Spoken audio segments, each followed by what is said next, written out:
Kom het zien. Ze zijn hem alles waard, de 50 duiven van Harry Rox. Veel duiven hebben een naam. Die heet Marie-Louise. Hij moet er niet aan denken dat iemand zijn duiven zou stelen.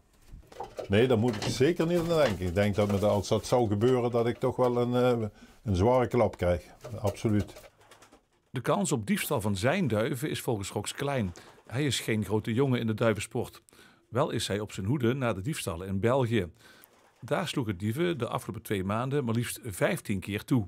Ja, dat zeker. En bedoel, dat zijn mensen die je toch vaak ook nog kent. Hè. Dat zijn er die dus in de top van de duivensport zitten. En ja, dan kom je ook al bij activiteiten terecht waar die mensen tegen het lijf lopen. En dan ja, hoor je dat verhaal en dat doet dat pijn. In de duivensport gaat tegenwoordig veel geld om.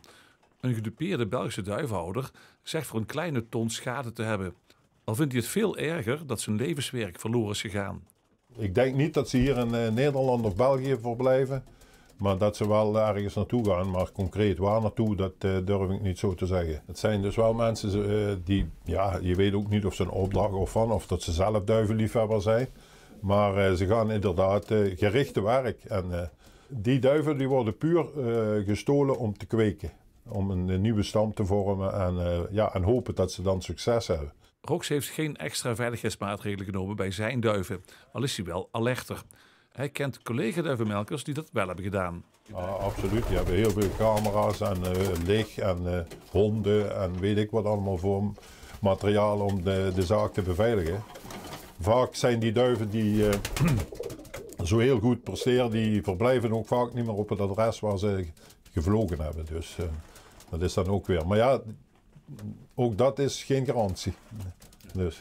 Kortom, een diefstal helemaal voorkomen is lastig. Wel kun je je aan enkele regels houden. Nou, ik zou wel zeggen, attent blijven en niet iedereen maar zomaar op het onroerend goed laten. Houd de zaak in de gaten van als er vreemde mensen zich in de omgeving bewegen.